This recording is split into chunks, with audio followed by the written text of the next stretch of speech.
ورحمۃ اللہ وبرکاتہ نحمده ونصلي على رسوله الكريم اما بعد اعوذ بالله من الشيطان الرجيم بسم الله الرحمن الرحيم الحمد لله رب العالمين الرحمن الرحيم مالك يوم الدين إياك نعبد وإياك نستعين اهدنا الصراط المستقيم صراط الذين أنعمت عليهم غير المغضوب عليهم ولا الضالين صدق اللہ العظیم۔ محترم بزرگوں اور عزیز ساتھیوں،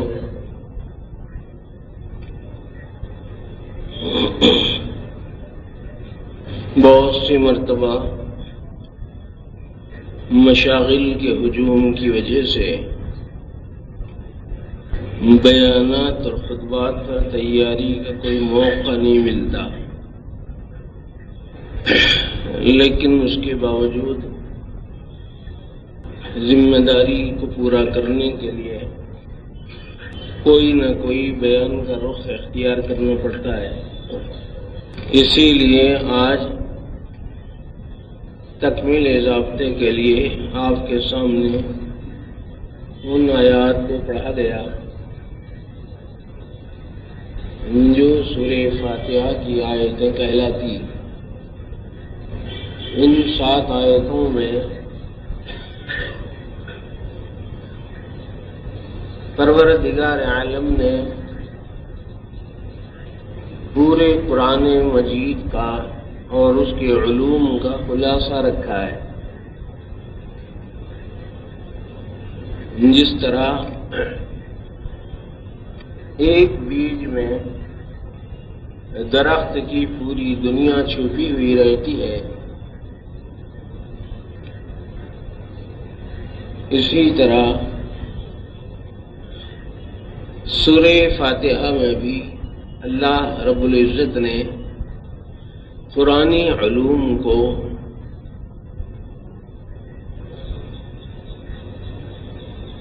مملو فرمایا۔ سارے مضامین قرآنی بطور اجمال اور خلاصے اور اشارے کے پوری فاتحہ میں موجود ہے۔ اشارتاً یوں کہا جا سکتا ہے کہ قرآن مجید کھولتے ہی جس سورت پر نظر پڑتی ہے وہ سورہ فاتحہ ہے، اسی لیے اس کو فاتحۃ الکتاب سے تعبیر کرتے ہیں۔ چونکہ اس کا مجموعی علم قرآن کے پورے علوم کو کھولنے والا ہے، اسی لیے سورۃ الفاتحہ سے موسوم بھی۔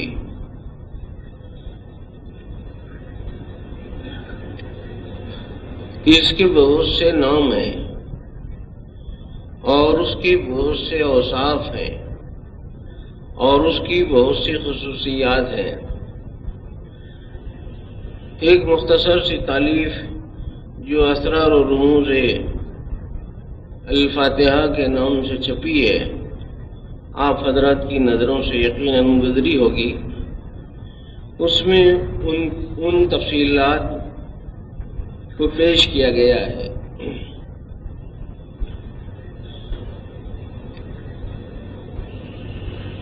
اللہ نے اپنے اس مبارک کلام میں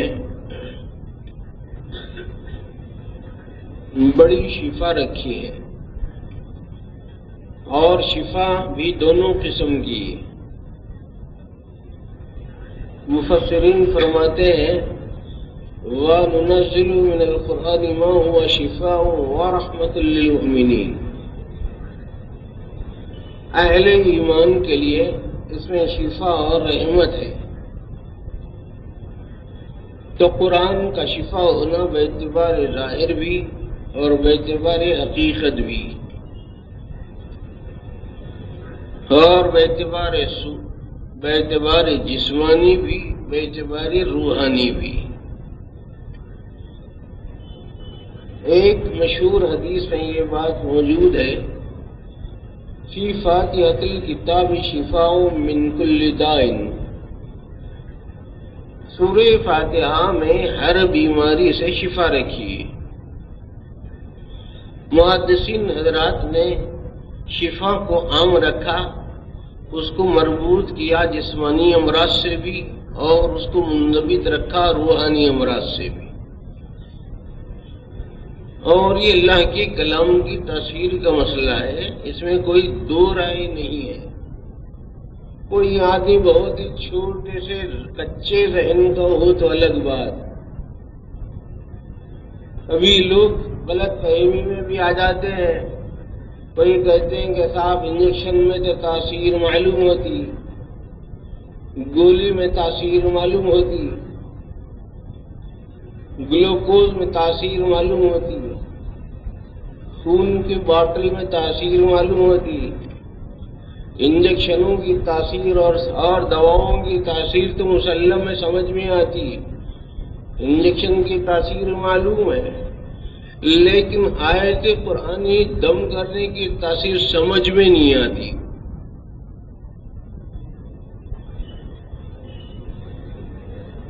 ایک صاحب نے اسی طرح کا سوال کیا تھا، تو والد صاحب رحمۃ اللہ علیہ نے کہا کہ اگر میں گالی دے دوں آپ کو یا آپ کی امی کو یا آپ کے ابا کو، تو آپ کو کچھ اثر ہوگا یا نہیں ہوگا؟ اگر صرف اس شخص کو ایک بار گالی دے دی یا ماں باپ کو برا بھلا کہہ دیا، آدمی سر سے پاؤں تک تن بدن میں آگ لگ جاتی۔ بزبان حال کہتا ہے، بلکہ بزبان حال کہتا ہے، خبردار اگر آپ نے دوسری مرتبہ میری امی کو تم نے گالی دی تو تمہاری خیر نہیں۔ نظریں بدل جاتی ہیں، فکر بدل جاتی ہے، خون کھول جاتا ہے، ہاتھ پاؤں میں حرکت آ جاتی ہے، جسم میں راشی شروع ہو جاتا ہے۔ آپ کے بیوی بچوں کے ساتھ اگر کوئی شخص اس طرح کا برا سلوک کرنے لگے تو آپ برداشت نہیں کر سکتے۔ کیوں صاحب؟ گالی میں جب آپ تاثیر تسلیم کرتے ہیں تو آیت میں کیوں نہیں تسلیم کرتے؟ دیوانے تو نہیں ہو گئے؟ ہاں یہ الگ بات ہے کہ قرآن چھو چھاپ کے لیے نہیں آیا، وہ الگ بات ہے، لیکن تاثیر کا انکار کوئی معنی نہیں رکھتا۔ مجھے ان تفصیلات میں جانا نہیں ہے، عقل مند کے لیے اشارہ کافی ہے۔ ہمیشہ افراط اور تفریط نے زاویے بدل دیے فکر و عمل کے، اس لیے راہ اوسط کو ہاتھ سے جانے نہ دیں۔ جن حدود کے اندر مفتیان کرام شریعت مطہرہ اور فقہ کے مسائل کے روح سے احناف کے فتاویٰ کی روشنی میں، حنفیہ کے فتووں کی روشنی میں یا اہل سنت والجماعت کی تحقیق کی روشنی میں جن حدود تک استفادہ کرنا ہے، حدود کو پھلانگ کر آپ ناجائز کسی چیز کو استعمال نہ کریں۔ لیکن عام طور پر نوجوانوں کا ذہن رہتا ہے، آج کل کے تو چونکہ پوری دنیا گرانگن ہو گئی ہے، کچھ نوجوان باہر جاتے ہیں، آ جاتے ہیں اور یوں کہتے ہیں کہ صاحب ہم ان کو مانتے ہی نہیں، اس چیزوں کو، ان چیزوں کو ہم مانتے ہی نہیں۔ بھائی کیا بول رہے ہو، کیسا بول رہے ہو، کس ڈھنگ سے بول رہے ہو؟ توحید بھی سلیقے سے پیش کرنا پڑتا ہے، توحید بھی بے ہنگم انداز سے نہیں بول سکتے آپ، سلیقے سے، باضابطگی کے ساتھ، اصول کے ساتھ، انضباط کے ساتھ، ارتباط کے ساتھ تحت اصول پیش کرنا پڑتا ہے۔ بے اصولی سے کسی بات کی، کسی کام کی اجازت نہیں۔ تو میرے دوستو، سورہ فاتحہ کو آپ سورہ شفا کے طور پر استعمال کر سکتے ہیں، کوئی رکاوٹ نہیں ہے، کوئی مفتی نہیں روکے گا، جبکہ احادیث معتبرہ کہتے ہیں فی فاتحۃ الکتاب شفاء من کل داء۔ خیر یہ ایک جزوی بات تھی جو میں نے عرض کر دی، جو اصل بات ہے وہ ہے شفاء روحانی کی۔ دل کیسے شفا پاتا ہے، روح کیسے شفا پاتی ہے، نفس کیسے شفا پاتا ہے، باطن انسانی کیسے شفا پاتا ہے، انسان کی انفس کی دنیا کس طریقے سے شفایاب ہوتی ہے، روحانی امراض کیسے ان کا قلع کما ہوتا ہے، تو ایک اشارے سن لیں۔ علامہ عبداللہ محدث دہلوی رحمۃ اللہ علیہ نے 50-60 صفحات کی ایک بحث کی ہے، مجھے ان تفصیلات میں جانا نہیں ہے، صرف اس کا خلاصہ وہ بھی اشارے میں عرض کرنا ہے، اس لیے کہ آپ سب سمجھدار لوگ ہیں۔ الحمدللہ کہتے ہی ایک شخص کفر سے نکل کر ایمان کے دائرے میں آتا ہے۔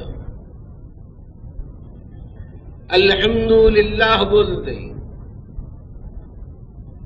انہوں نے تو خیر 70 صفحات کی بحث کی ہے، ہم اس تفصیلات میں جانا نہیں ہے، ہم آپ سے کیوں اس کی وجہ بتا دیتے ہیں 1-2 منٹ میں۔ وجہ اس کی یہ ہے کہ کفر میں خدا کی ذات و صفات کا انکار ہوتا ہے، کفر میں خدا کی ذات کا انکار ہوتا ہے، اور الحمدللہ کہنے میں اللہ کی ذات کا اقرار ہوتا ہے۔ کیا، کیوں، کیسا، یار زندہ صحبت واقعی، ہم کوئی بھاگ تھوڑے جائے۔ الحمدللہ کہتے ہی ایک شخص کفر سے نکلا، ایمان میں آیا۔ کون؟ اللہ، وہی اللہ جس کو ہم خالق کہتے ہیں، مالک کہتے ہیں، حاکم کہتے ہیں، رب کہتے ہیں، معبود کہتے ہیں، صاحب الوہیت کہتے ہیں، صاحب کمالات کہتے ہیں، منزہ عن النقص والزوال کہتے ہیں، ازلی اور ابدی ذات کہتے ہیں، صاحب مجموع الکمالات کہتے ہیں۔ بہرحال جس انداز سے آپ کو سمجھنا ہو سمجھے، مگر مجموعی طور پر یہ بات طے شدہ ہے کہ الحمدللہ کفر میں ذات الہی کا انکار ہے اور الحمدللہ میں ذات الوہیت کا اقرار ہے، ذات الہی کا اقرار۔ ایک بات تو یہ یاد رکھیں۔ دوسری ہے رب العالمین، یہ کہتے ہی ایک شخص شرک کے حدود سے نکل کر توحید کے پلیٹ فارم پر کھڑے ہو جاتا ہے۔ شرک سے نکلا اور توحید کے دائرے میں داخل، کیوں؟ وہ اقرار اس بات کا کر رہا ہے تمام تعریفیں اللہ ہی کے لیے ہے جو سارے جہانوں کا پروردگار ہے، سارے عوالم کا رب ہے، سارے عالموں کا رب ہے۔ رب العالمین، ایک ہے رب، باقی پورے ہیں عوالم۔ عالم کہتے ہیں ما سوی اللہ کو، اللہ کی ذات کا جو غیر ہے اس کو کہتے ہیں عالم۔ ما سوی اللہ، غیر اللہ، اللہ کی ذات کا غیر۔ اور رب العالمین میں اس بات کا اقرار ہوتا ہے کہ پالنے والا صرف اللہ ہے، رب العالمین صرف اللہ ہے۔ اور شرک میں کیا ہوتا ہے؟ ربوبیت کے پرخچے اڑ جاتے ہیں، باطل ربوبیت کے، اور ہر کس و ناقص ہر چیز کو پالنے والا سمجھنے لگتا ہے۔ اللہ کا اعلان یہ ہے رب العالمین، رب العالمین صرف میرا نام ہے، کسی اور کا نام ہے ہی نہیں۔ نہ قرآن کی آیت سے بتا سکتے، نہ کسی حدیث کی روایت سے بتا سکتے، نہ کسی فقی اور امام کی حیات سے ثابت کر سکتے، کوئی ثابت نہیں کر سکتا کہ اللہ کے علاوہ کسی اور کا نام بھی رب العالمین ہے۔ دعوتیں آپ لوگ سوچئے سمجھیے سمجھتے رہیے۔ رب العالمین کہتے ہی شرک سے نکلا اور توحید میں داخل ہوا۔ ہاں، جو عالم ہے وہ رب نہیں ہے، جو رب ہے وہ عالم نہیں ہے۔ سارے عالموں کی ربوبیت اللہ کرتے ہیں، اور اللہ نے لفظ رب اپنے لیے خاص کر رکھا ہے۔ کہیں بھی اللہ کے سوا کسی اور کے لیے رب العالمین کا لفظ لکھا ہوا ہو تو ہم کو بتا دیجئے، ہم آپ کا شکریہ ادا کریں گے۔ جی، صلحاء کے لیے، شہداء کے لیے، انبیاء کے لیے، سید الانبیاء حضرت محمد صلی اللہ علیہ وسلم کے لیے، اولیاء کے لیے، اقطاب کے لیے، ابدال کے لیے، اخیار کے لیے، مکتومین کے لیے، کسی غوث کے لیے، کسی بدل کے لیے، کسی وطد کے لیے، کسی مخیر کے لیے، کسی اللہ والے کے لیے، کسی صاحب حال کے لیے، آپ بتا دیں رب العالمین کے لفظ ان کے لیے، ہم تحقیق کرنا چاہتے ہیں۔ میرے دوست، کس شان کا یہ جملہ ہے کہ ایک شخص الحمدللہ کہہ کر کفر کے اندھیروں سے نکل کر نور ایمان میں آتا ہے، اور رب العالمین کہے گا شرک کے اندھیروں سے نکل کر توحید کے اجالے میں آتا ہے۔ ماشاءاللہ، اسی لیے اتنا وزنی، اتنا قیمتی، اتنا شاندار اور اتنا جاندار کلمہ ہے، اللہ کو بے انتہا پسند آتا ہے۔ اسی لیے الحمدللہ کہتے ہی جنت میں جھاڑ لگنا شروع ہو جاتا ہے، جس کی وسعتوں کا علم آپ حضرات کو احادیث سے معلوم ہے۔ لیکن اب میرے دوستوں، وقت کی تنگی کی بنیاد پر اشارتاً اس بات کو سمجھے کہ وہ اللہ، اس اللہ کی تعریف کیوں؟ ایک لفظ سمجھ میں آیا کہ وہ رب ہے، کس کا؟ ہماری انفسی دنیا کا بھی، آفاقی دنیا کا بھی، اور ہر شے کا رب ہے، سوچتے رہے۔ لیکن اگر کوئی نوجوان یوں پوچھے کہ وہ پالتے کیوں ہیں، زمین اللہ نے کیوں بنائی، آسمان کیوں بنایا، چاند کو روشنی کیوں دیتے ہیں، سورج کو روشنی کیوں دیتے ہیں، چاندنی کیوں پیدا کرتے ہیں، اور باغ و بہار کیوں وجود میں لاتے ہیں، اور کیوں اللہ یہ ہوائیں چلاتے ہیں، کیوں کھیتوں میں انقلاب آتا ہے، کیوں یہ مردہ زمین زندہ ہو جاتی ہے، کیوں انسانوں کا وجود کیوں، یہ جنات اور شیاطین کیوں، اور یہ کیوں اور وہ کیوں؟ اللہ نے کہا یہ اس لیے ہے یہ سارا نقشہ کہ میری ذات رحمان ہے، میری ذات رحیم ہے، رحم کی بنیاد پر ہے، محبت کی بنیاد پر ہے۔ ہاں، محبت کی بنیاد پر، جی ہاں۔ آپ اولاد کو کیوں جنے؟ اگر آپ کا بچہ آپ سے پوچھے کہ ابا آپ نے مجھے کیوں جنا، تو تیکھی نظروں سے دیکھ کے آپ کہتے ہیں محبت کا تقاضا تھا، ظہور میں آگے زیادہ سوالات نہیں کرنا ہو۔ ہاں، آپ کا مسئلہ آیا تو باادب ہو جانا ہے، اور اللہ کے کلام کا مسئلہ آیا تو بے ہنگم ہو جانا ہے۔ تو اللہ تعالیٰ نے اپنی محبت کی وجہ سے، اپنی رحمانیت کی وجہ سے، اپنی رحیمیت کی وجہ سے، اپنی شان رحمانی کی وجہ سے، اور اپنی صفت رحم کی وجہ سے اللہ نے یہ بھی دنیا بنائی، برزخ بھی بنائی، حشر بھی بنائی، جنت بنائی، جہنم بنائی، پوری کائنات کا نظام اللہ نے بنایا، سب رحم کی بنیاد پر ہے نا۔ اگر کوئی آدمی چولہے میں لکڑی جلائے، اور اگر کوئی آدمی کہے کہ صاحب اگر آپ رحم دل ہوتے تو چولہے میں لکڑی کیوں جلاتے، کیا بولیں گے آپ؟ آپ کو کیا معلوم کہ میں لکڑی جلا کے کیا کرنے والا ہوں؟ یہی بولیں گے نا آپ۔ تو بھائی کھانا پکاؤں گا، ہریرا بناؤں گا، گرم بناؤں گا، ٹھنڈا بناؤں گا، میٹھا بناؤں گا، کھارا بناؤں گا، کچھ بھی بناؤں گا، میرا منشا تم تھوڑا ہی سمجھ سکتے ہیں۔ چولہے میں لکڑی جلانا کوئی جلال کی تھوڑا ہی علامت ہے۔ تو الرحمن الرحیم اللہ تعالیٰ کی ذات اور صفات کا عرفان ہے، اللہ کی معرفت کے عظیم اسماء ہے، اللہ تعالیٰ کی پہچان کے عظیم گیٹس ہیں۔ الرب، اللہ، وہ تو اس میں ذات ہے، باقی اسماء صفات ہیں۔ ایک رب ہے، اور دوسرے رحمان ہے، اور تیسرے رحیم ہے۔ ربوبیت بھی وہ اپنی الفت اور محبت کی بنیاد پر کر رہے ہیں، خصوصی رحم بھی وہ اپنی محبت کی بنیاد پر کر رہے ہیں، عمومی رحم کے حالات بھی اللہ اپنے رحم کی بنیاد پر کر رہے ہیں۔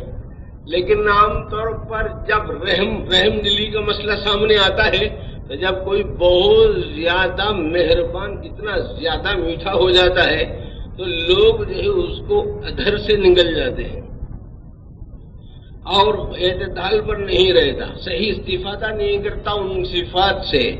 اسی لیے پروردگار عالم نے اپنا ایک کرم فرمایا، اپنی اس مہربانی کا کرشمہ دکھایا۔ اسی رحم کے تقاضے کی بنیاد پر اللہ نے کہا کہ میرے اسماء اور صفات رحمان اور رحیم کی وجہ سے کہیں تو افراط اور غلو میں گرفتار نہ ہو جانا، کہیں راہ اوسط کو کہیں چھوڑ دیں گا۔ یاد رکھ یہ بات کہ میں آخرت کے دن کا مالک ہوں، اس دن تیرے فکر اور عمل کی جزا دوں گا۔ مالک ہوں، مالک، جس چیز کو جیسا چاہے تصرف کر سکتا ہوں، اسی لیے فکر اور عمل کا بیلنس دیا۔ الرحمن الرحیم میں امید کے بیانات ہیں، اور مالک یوم الدین میں خوف کے بیانات ہیں۔ ہاں، رب العالمین میں اوسط بیانات ہیں، تفصیلی بیانات ہیں، توحیدی بیانات ہیں، شرک سے نفرت کے بیانات ہیں، الوہیت کے کمالات کے بیانات ہیں۔ رحمان الرحیم میں جمالی بیانات ہیں، اور مالک یوم الدین میں اللہ پاک کے جلال کے بیانات ہیں۔ عقیدے سارے مستحکم ہو گئے نہیں، 2-3 لفظوں میں سمجھے تو ہے، نہیں سمجھے تو کیا ہے۔ تو جب یوم الدین آیا تو آخرت کو بھی تسلیم کر رہے ہیں۔ ایک مسلمان جب سورہ فاتحہ پڑھتا ہے اور سورج شروع کرتا ہے تو اللہ تعالیٰ کے اسم ذاتی کو بھی تسلیم کرتا ہے، اسماء صفاتی کو بھی تسلیم کرتا ہے، اللہ کے رحم اور جمال کے خزانوں کو بھی مانتا ہے، اور اللہ کے خزانے جلال کو بھی مان رہا ہے، اور اللہ تعالیٰ کے اس حکم کو پیش نظر رکھتا ہے، مستقبل کے اعتبار سے اس ذات کی مالکانہ شان کو تسلیم کر رہا ہے۔ نہ صرف یہ کہ وہ اللہ ہر چیز کا یہاں مالک ہے، بلکہ برزخ میں بھی مالک ہے، حشر کے اندر بھی مالک رہے گا۔ وہ ہے مالک یوم الدین۔ ذات و صفات کا بیان، دوسرے معنوں میں اعتقادات کا بیان، مالک یوم الدین میں آخرت کا بیان۔ لہذا اب جو ذات اتنی صفات اور کمالات رکھنے والی ہے، کیا کرو گے؟ مانو گے نا؟ مان رہے ہیں تو کیسا مانیں گے؟ ماننے کا طریقہ دیا اور بتایا ایاک نعبد کے ذریعے سے عبادت اور استعانت کا اقرار کر لے۔ ایاک نعبد و ایاک نستعین، ایاک نعبد، اے اللہ ہم تیری ہی عبادت کرتے ہیں، یہ اقرار نامہ ہے، اے اللہ ہم تیری ہی عبادت کرتے ہیں۔ عبادت کس کو کہتے ہیں؟ عبادت کیسی ہوتی ہے؟ عبادت کا رنگ ڈھنگ کیا ہونا چاہیے؟ عبادت کی کیا خصوصیات ہیں؟ اور عبادت کی مختلف یہ اعلیٰ اور ادنا پہلو کیا ہے؟ اس ساری تفصیلات ہماری کتاب میں مل جائیں گے۔ ایاک نعبد و ایاک نستعین، عبادت اور استعانت کیا ہے؟ مدد مانگنے کے طریقے، اس کے اندر عبادات کا پہلو ہے اور معاملات کا بھی پہلو ہے۔ اللہ کے دربار میں ایاک نعبد و ایاک نستعین کا آدمی اقرار کرتا ہے، اور اگر کوئی صاحب ذوق ہے، اللہ والوں سے تعلق رکھتا ہے، ان کی صحبتوں کو غنیمت سمجھتا ہے، کوئی صاحب شوق ذوق آدمی ہے تو ایک اشارہ ان کی خدمت میں رکھ دینے کا ہے۔ دیکھو بھائی، اللہ کی تعریف ہو رہی تھی، اور وہ اللہ کیسا؟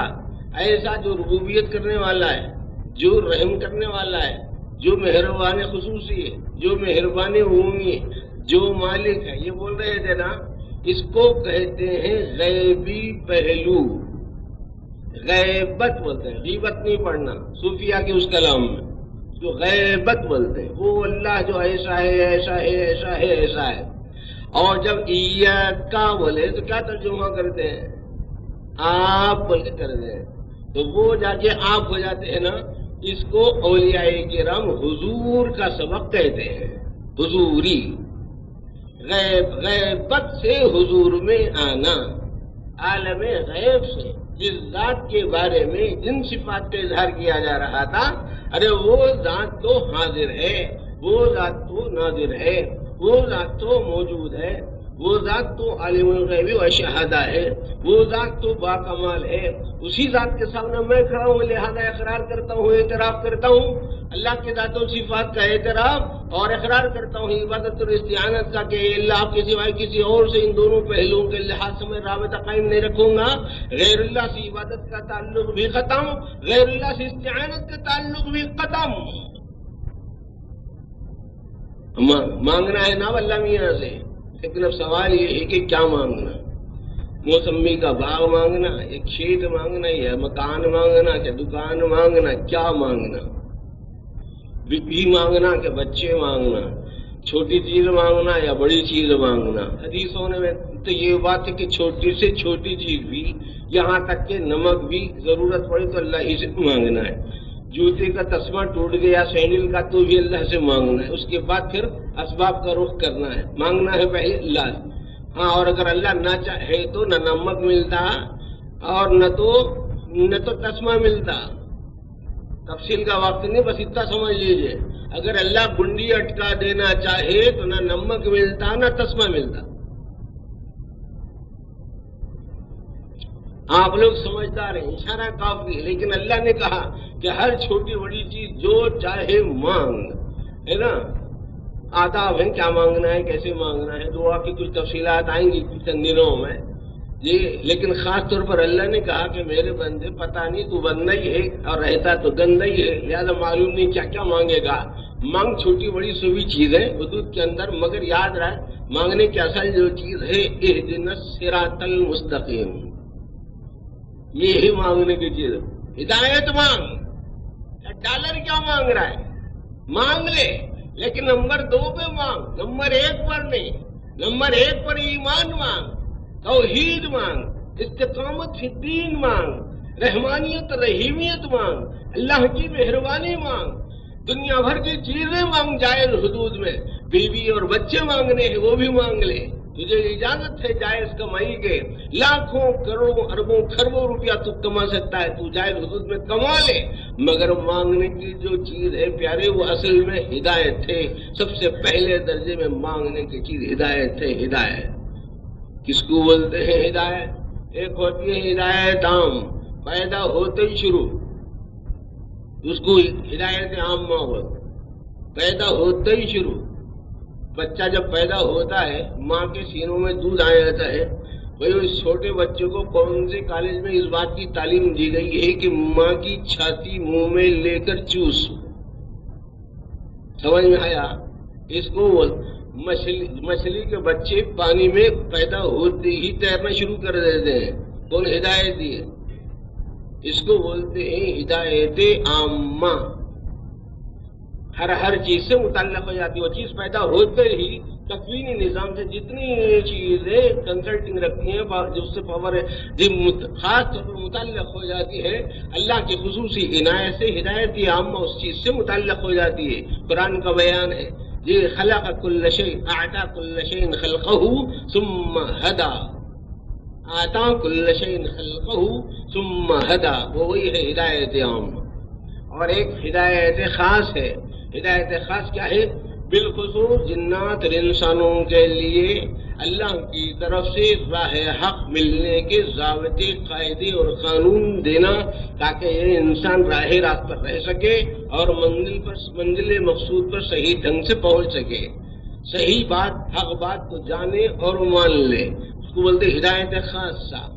اور ہدایت خاص الخاص کیا ہوتی ہے بولے تو صرف علم ہی کے درجے میں وہ بات نہیں رہتی، بلکہ علم کے ساتھ ساتھ اس کو واقعتاً ہدایت مل جاتی ہے، اس کو توفیق یزدانی کہتے ہیں، توفیق الہی کہتے ہیں، واللہ هو الموفق، توفیق اس کے ہاتھ میں۔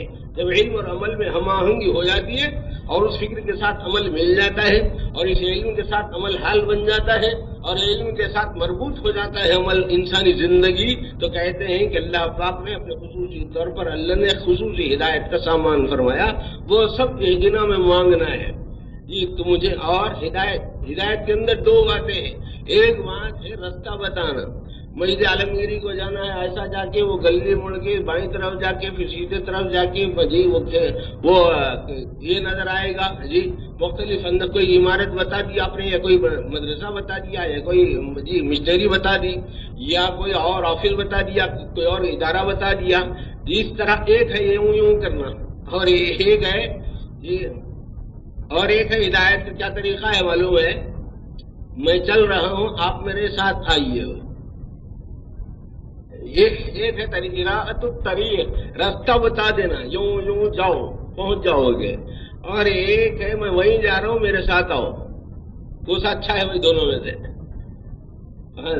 تو اولیاء کرام بتاتے ہیں کہ دیکھو اراءۃ الطریق تو ہے ہی راستہ، علماء دین بتاتے ہیں، لیکن اولیاء کرام کا درس یہ ہے کہ ہم خود جا رہے ہیں اس راستے پر، ساتھ ساتھ آؤ، پریشان کیوں ہوتے ہیں؟ تمہارے لیے تیسیر ہے، تمہارے لیے تسہیل ہے، تمہارے لیے تکفیل ہے، تمہارے لیے تکمیل ہے، تمہارے لیے ضابطے اور اصول ہے، پریشان حیران کیوں ہوتے ہو؟ جی ان سے ملنے کی ہے یہی ایک راہ، ملنے والوں سے راہ پیدا کر، ان سے ملنے کی ہے یہی ایک راہ، ملنے والوں سے راہ پیدا کر۔ مگر ہدایت کی چونکہ بہت مطلب ہے، صاحب ہدایت کا لفظ عربی کا ہے، قرآن کا ہے، مستقیم سیدھا راستہ، سیدھا راستہ، صراط مستقیم سیدھا راستہ، ٹیڑھا راستہ نہیں، سیدھا راستہ، غلط پگڈنڈیاں چھوڑنا ہے، جہالت کے اندھیروں سے نکلنا ہے اور باطل قسم کی لغزشوں سے اپنے آپ کو نکالنا ہے اور شاہراہ شریعت پر اپنے آپ کو چلانا ہے نا. محلے تقسیم ہونا وہ کوئی معیوب اور بری بات نہیں ہے. کوئی آدمی حنفی ہے، شافعی ہے، مالکی ہے، حنبلی ہے تو وہ کوئی معیوب بات نہیں. کوئی آدمی قادری ہے، چشتی ہے، نقشبندی ہے، سہروردی ہے تو وہ کوئی معیوب بات نہیں. آپ شہر میں کہاں رہتے ہوئے تو میں انڈیا میں رہتا ہوں بولے تو بس ہو جاتا ہے کیا؟ جی سعودیہ میں آپ سے ایک صاحب ملے، بولے آپ کہاں رہتے؟ تو میں انڈیا میں رہتا ہوں. تمہاری شیروانی بتا رہی جی انڈیا میں رہتے، مگر انڈیا میں کہاں رہتے ہو؟ سمجھ رہے نا؟ یہ تعارف در تعارف ہوتا ہے. اس کو غلط راستہ نہیں بولتے، تکمیلی راستہ بولتے ہیں. وہ عطا پتہ ہے، کمپلیٹ پتہ بولتے ہیں اس کو. ایسے ہی آپ سے جب پوچھا جائے تو آپ پہلے درجے میں تو یہی بولیں گے کہ صاحب آپ کا مذہب تو اسلام، آپ کا نام میں تو مسلمان. لیکن ہم سب مسلمان تو ہے، مگر مسلمانوں میں بھی بھائی حالات ایسے عجیب و غریب ہے کہ راہ حق کا ملنا دشوار ہو گیا ہے. یہ بتائیے کہ ائمہ اربعہ کو تسلیم کرتے نہیں کرتے؟ یہ اور پھر ساتھ ہی ساتھ یہ ہے کہ بھائی ان ائمہ کے حدود کے اندر بتائے گئے حدود فقہیہ کے اندر موجود ہے یا نہیں ہے، یہ ساری تفصیلات ہیں اس میں. تو جو آتے پتے کی تفصیلات کہلاتی ہیں. لیکن اللہ پاک نے خاص کرم کر کے ایک لفظ دیا. آپ سے 3-4 منٹ میں اور اہم بات کر کے دعا کرنا ہے. وہ یہ ہے کہ دیکھو بھائی اہدنا الصراط المستقیم کے بعد اللہ نے 2 اشارے دے دینے کے بعد بھی اللہ نے پھر وضاحت جی ضروری سمجھی اپنے بندوں کے لیے. کیا کہا؟ ہدایت بولے تو نہیں معلوم، صراط مستقیم اور سیدھا راستہ بولے تو نہیں معلوم ہوا. اچھا سن، صراط الذین انعمت علیہم، راستہ اللہ، راستہ ان لوگوں کا. صراط القرآن کا لفظ نہیں ہے وہاں پر. مفتی اعظم پاکستان مفتی محمد شفیع صاحب رحمۃ اللہ علیہ فرماتے ہیں کہ اس کے بعد اہدنا الصراط المستقیم کے بعد صراط الحدیث کا لفظ نہیں ہے، صراط القرآن کا لفظ نہیں ہے. ایک اہم اصول لینا ہے اور یہ بات کو سمجھانا ہے کہ قرآن و حدیث تو مجموعی طور پر نمبر 1 نمبر 2 درجے میں اصول تو ثابت شدہ حقیقتیں، اس سے انکار اور فرار کا سوال ہی پیدا نہیں ہوتا. لیکن اس تفصیل کو سمجھانے کے لیے کیا کرنا پڑے گا؟ صراط الذین انعمت علیہم، راستہ ان کا جن پر آپ نے انعام کیا. یہاں بزرگان دین، اولیاء کرام، مفسرین اور محدثین حضرات سمجھاتے ہیں کہ دین کتاب اللہ اور رجال اللہ کے مجموعے سے ملتا ہے. دین کتاب اللہ، کتاب و سنت جمع شخصیت. کتاب و سنت کے ذریعے سے شخصیت کو پرکھنا اور شخصیت کے ذریعے سے کتاب و سنت کو پڑھنا. کیسا سمجھنا؟ کیسا؟ شخصیت سے کتاب و سنت سمجھو اور کتاب و سنت سے شخصیت کو پرکھو. یہ ہے طریقہ اہل سنت پر قائم رہنے کا. صراط الذین انعمت علیہم، کون انعام یافتہ لوگ؟ آپ سبوں کو معلوم ہے، انبیاء کرام علیہم السلام، صدیقین امت اور شہداء امت اور صالحین امت. یہ 4 طبقات وہ ہیں کہ جو انعام یافتہ ہیں. انبیاء مع الذین انعم اللہ علیہم من النبیین والصدیقین والشہداء والصالحین. اس میں سے 3 درجے کھلے ہیں، 3 جماعتیں کھلی ہیں، 4تھی جماعت میں داخلہ بند ہے. ہاں صالحیت کے دائرے میں جا سکتے ہیں، شہادت کی جماعت میں داخلہ لے سکتے ہیں، صدیقیت کی جماعت میں داخلہ لے سکتے ہیں، انبیاء کی جماعت میں داخلہ بند. جی غلام احمد قادیانی آ گیا تو لات مار کے بڑھا دے. 3 جماعتوں کا داخلہ کھلا، 1 جماعت کا داخلہ بند. اب جو 3 جماعتوں کے اندر ہے، ارے مول صاحب ہم نے تو لوگوں کی قسمیں در قسمیں کر ڈالی، 1000 سے 20 سینکڑوں ہو گئے. کوئی بولتا ابدال رہتے ہیں، کوئی بولتا مخیر رہتے ہیں، کوئی بولتا قول رہتے ہیں، کوئی بولتا خطب المدار رہتے ہیں، کوئی بولتا ہے خطب تکوین کہتے ہیں، کوئی کہتا ہے خطب الارشاد رہتے ہیں، کوئی غوث کہتا ہے، کوئی کچھ کہتا ہے. یہ آخر اولیاء کی بے شمار قسمیں ہیں. وہ کیا ہیں میرے دوست؟ تو وہ انہی تینوں میں سے کسی ایک میں ہے، اس سے باہر نہیں. اگر باہر ہے تو سمجھنا کہ پورا باہر ہے. صراط الذین انعمت علیہم، راہ حق پر موجود نہیں ہے. اگر صالحیت کا راستہ موجود ہو، بے شمار مراتب، شہادت کے بے شمار مراتب، صدیقیت کے بے شمار مراتب، صدیق بن سکتے ہیں مگر صدیق اکبر نہیں بن سکتے رضی اللہ تعالی عنہ۔ تو حضور اکرم صلی اللہ علیہ وسلم کے نقش قدم پر چلنا ہوگا، صحابہ کے نقش قدم پر چلنا ہوگا۔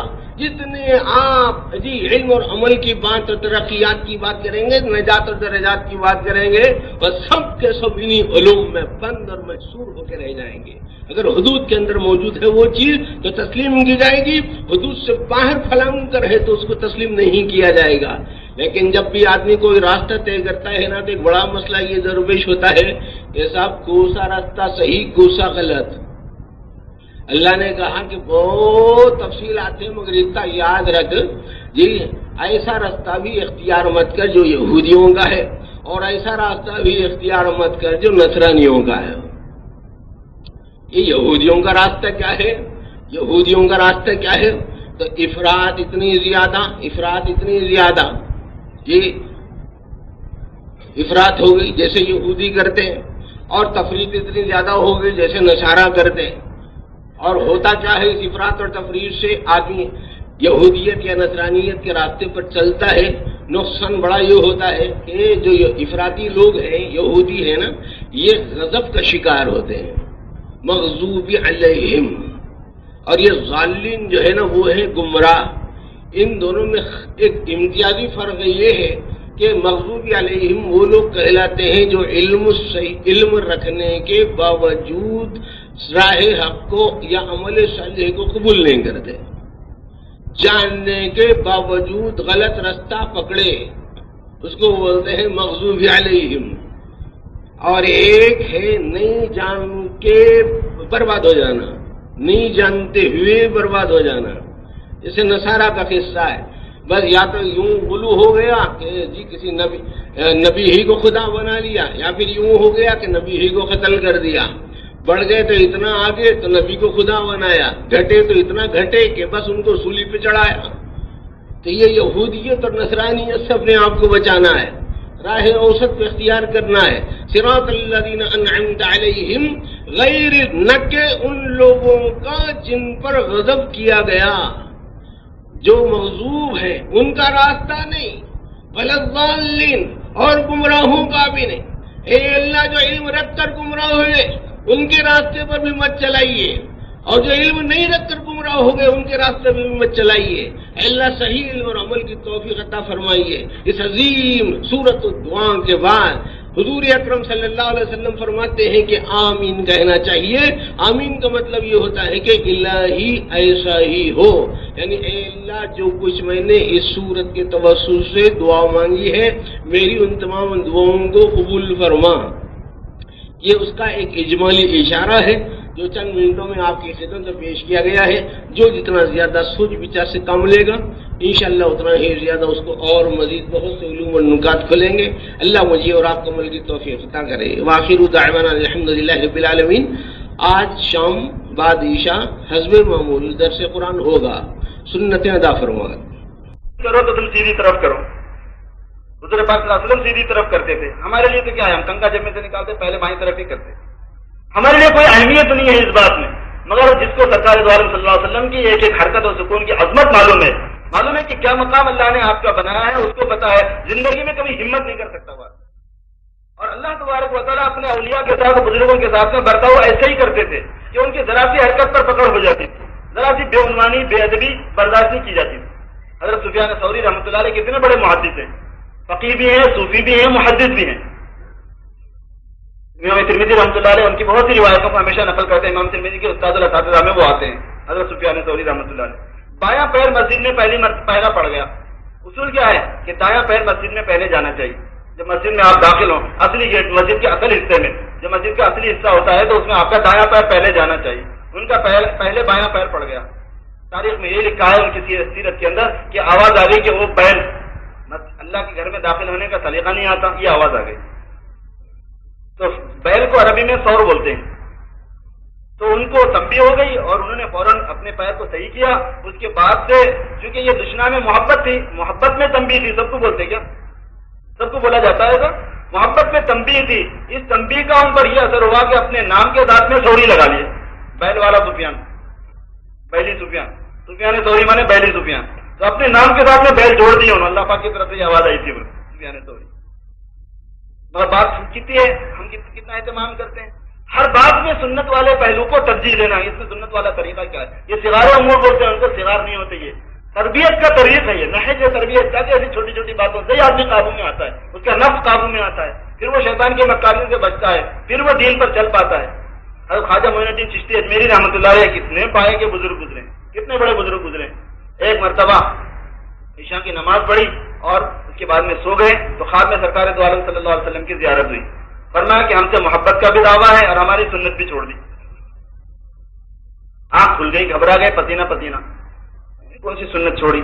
سوتے ہوئے میں نے دعا پڑھی، مصنون طریقے پہ میں سویا، سنتیں ساری میں نے پڑھی، نفل پڑھے، نتر پڑھ، سب کچھ میں نے پڑھی، میں نے سنت کون سی چھوڑی؟ سوتے سوچتے سوچتے سوچتے یاد آ گئی بات۔ کیا یاد آ گئی؟ یاد یہ آ گئی کہ وضو کرنے کے دوران انگلیوں میں خلال کرنا بھول گئے تھے۔ وضو کر رہے تھے، انگلیوں میں خلال کرنا بھول گئے تھے، وضو کرنے کے دوران انگلیوں میں خلال بھول گئے تھے۔ اچھا، یہ آپ کو مسئلہ معلوم ہے کہ انگلیوں میں خلال کب سنت ہے؟ جب انگلیاں ملی ہوئی نہ ہوں۔ اگر انگلیاں ملی ہوئی ہوں تو خلال کرنا واجب ہے، کیونکہ اندر پانی نہیں پہنچے گا نا۔ پھر اگر انگلیوں میں کشادگی ہو کہ پانی آٹومیٹکلی پہنچ جاتا ہے تو زیادتی اہتمام کے لیے انگلی میں خلال کر کے باضابطہ پانی پہنچانا مسنون ہے، یہ سنت ان سے چھوٹ گئی تھی۔ یہ ہو گئی بات، حضور کے اس پہ شکایت ہو گئی۔ اب انہوں نے کیا کیا؟ بس تنبیہ ہو گئی تھی، اس لیے آئندہ احتیاط کرنا چاہیے تھا، مگر ان کی محبت نے گوارا نہیں کیا، انہوں نے وضو کیا دوبارہ سنت کے اہتمام کے ساتھ، عشاء کی نماز پوری دہرائی۔ کہ مجھ سے نہیں ہو سکتا کہ میں ایسے وضو کے ساتھ میں جو نماز پڑھا تھا وہ لے کے کل دربار الہی میں جاؤں، ایسا نہیں لے جاؤں گا۔ اور پھر اتنا ہی نہیں ہوا، میں نے اپنے شیخ سے سنا ہے، فرمایا کہ ہمارے شیخ محترم نے فرمایا کہ اچھی طرح یاد نہیں ہے کہ 1 سال ہے یعنی، اور 6 مہینے تک تو اچھی طرح یاد ہے، یہ فرمایا، یعنی 6 مہینے کے بارے میں تو یہ بات بالکل کنفرم ہے، اور غالباً سال تک کے ہے کہ روزانہ 100 رکعت پڑھتے تھے اپنی نفس کو سزا دینے کے لیے کہ تو اللہ کے رسول کی سنت کو بھولا کیسا۔ 6 مہینے تک 100 رکعت نفل پڑھتے تھے، اس لیے کہ ایک مرتبہ وضو میں تو نے سنت رسول کو کیوں کر چھوڑا، کیوں غفلت ہوئی، دھیان کیوں نہیں گیا؟ دھیان اب مرے تک جاتا ہے ایسا دھیان، وفات پائے تک ایسی غفلت نہیں ہو سکتی۔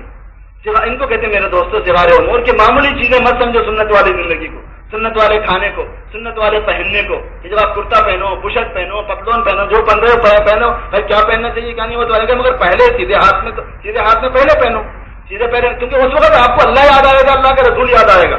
سنت کے طریقے میں اس وقت ذکر ہو رہا ہے، یقیناً آپ اس کے بغیر نہیں رہ سکتے۔ آپ 24 گھنٹے کی زندگی میں اللہ اور اللہ کے رسول دھیان میں آتے رہیں گے۔ آپ کپڑے پہنو تو، پانی پیو تو، کنگھی کرو تو، چپل پہنو تو، اور بعض اعمال دیکھنے میں بہت چھوٹے ہیں، جیسے ایک حدیث شریف ہے ٹائم ہے سناؤ ایک حدیث اور سنا کے اپنی بات ختم کرتا ہوں۔ ایک مرتبہ حضور پاک صلی اللہ علیہ وسلم ارشاد فرماتے ہیں کہ میں نوم اور یقظہ کی حالت میں تھا، میں نے اپنے پروردگار کو بہترین صورت میں دیکھا۔ اللہ تعالیٰ نے مجھ سے پوچھا کہ یا محمد فیما یختصم الملأ الاعلیٰ، اے محمد صلی اللہ علیہ وسلم ملأ اعلیٰ کس بات میں بحث کر رہے ہیں؟ قلت لا ادری، میں نے کہا میں نہیں جانتا کس میں بحث کر رہے ہیں۔ فوضع کفہ بین کتفی، اللہ رب العزت نے اپنا دست مبارک میرے مونڈے کے اوپر رکھ دیا، میرے 2 مونڈوں کے درمیان میں رکھ دیا۔ فوجدت برد اناملہ بین ثدیی، میں نے اللہ کے انگلیوں کی ٹھنڈک اپنے سینے میں محسوس کی۔ فعلمت ما بین السماء والارض، مجھے ایسا معلوم ہوا کہ آسمان و زمین میں کوئی چیز نہیں ہے، سب کھول دی گئی، جیسے دروازے کھول دیے گئے آسمانوں کے اور زمین، اب کوئی چیز مجھ سے چھپی ہوئی نہیں تھی۔ فرمایا یا محمد فیما یختصم الملأ الاعلیٰ، اے محمد بتاؤ کہ ملأ اعلیٰ کس میں بحث کر رہے ہیں؟ اس وقت تو آسمان کے اوپر جو کچھ ہو رہا تھا مجھے دکھ رہا تھا۔ میں نے کہا کہ فی الکفارات وفی رفیع الدرجات، یہ ملأ اعلیٰ یعنی آسمانوں کے بڑے بڑے فرشتے گفتگو کر رہے ہیں کہ کون سی چیزیں مسلمانوں کے گناہوں کو مٹانے والی ہیں اور کون سی چیزیں مسلمانوں کے درجات کو بلند کرنے والی ہیں، اس میں ان کے آپس میں ڈسکس چل رہے ہیں، ان کا ڈسکشن ہو رہا ہے اس میں۔ ان کو تو اپنے عمل سے کچھ وہ نہیں ہے، ان کا تو عمل مقرر ہے، وہ بیچاروں کو نہ آگے جانا ہے نہ پیچھے جانا ہے، جا کے وہاں ہے وہ ساری بحث ہمارے سے، ان کو بھی ہماری فکر ہی لگی ہوئی رہتی ان کو صبح سے شام تک، یہ لوگ کیا کر رہے ہیں، ان کا کیا ہونا چاہیے، ان کا ہونا، تو اس میں یہ لوگ ہو رہے تھے۔ حضور پاک صلی اللہ علیہ وسلم نے پھر صحابہ سے فرمایا کہ میں بتاؤں تم کو کہ وہ کون سی چیز ہے جس میں ملأ اعلیٰ بحث کر رہے تھے، جو درجات کو بلند کرنے والی ہے اور جو گناہوں کو مٹانے والی ہے۔ اتنی بڑی لمبی تمہید کے بعد، ایسے واقعے کے بعد میں دماغ میں کیا آتی بات، کوئی بہت بڑی بات ہوگی، ایسی بات ہوگی کہ پتہ نہیں ہمارے لیے عمل کرنا ممکن ہے کہ نہیں۔ آپ نے فرمایا کہ اسباغ الوضوء علی المکاری، ناگواری کے باوجود وضو پورا کرنا۔ یہ لوگ وضو کو کامل کرنا طبیعت نہیں چاہنے کے باوجود. اب یہ طبیعت کا نہیں چاہنا کبھی سردی سے ہوتا، کبھی پانی کم ہونے سے ہوتا، کبھی طبیعت اپنی اچھی نہیں ہونے سے ہوتا، کبھی کسی وجہ سے کبھی کسی وجہ سے. مگر یہ ہے کہ وضو کو سنت کے مطابق انجام دو پورا. اور دوسری بات کیا ہے؟ کثرت الخطا الی المساجد، مسجد کو بار بار آنا جانا اور زیادہ قدموں کا مسجد کی طرف ڈالنا. وانتظار الصلاۃ بعد الصلاۃ، اور ایک نماز کے بعد دوسری نماز کا انتظار کرنا. نماز بالکل قریب ہے تو عملی طور پر، اور اگر نماز دور ہے تو دلی طور پر انتظار میں رہنا کہ جیسے نماز کا وقت آئے گا میں پھر اللہ کے سامنے جھکوں گا. کیونکہ منافق جب نماز کا وقت آتا ہے تو اس کو بڑا بوجھ ہوتا ہوں، ابھی تو پڑھ کے آئے تھے یار وہ پھر کر پہ آ گئے، ابھی تو پڑھے تھے یار وہ پھر گھر پہ آ گئے. منافق پہ بوجھ ہوتا ہے. مومن کو پہ محبت آتی، مومن کو محبت آتی ہے. یہ اللہ میاں آپ تو 50 بولے تھے، ہم تو اس سے بھی پڑھ راضی ہو جاتے. اگرچہ دل کتنا ہی اندر سے چوری کر رہا ہو، اللہ نے 50 بولے تھے پہلے اور 50 ہی پڑھنا پڑتا تو کیا کر لیتے؟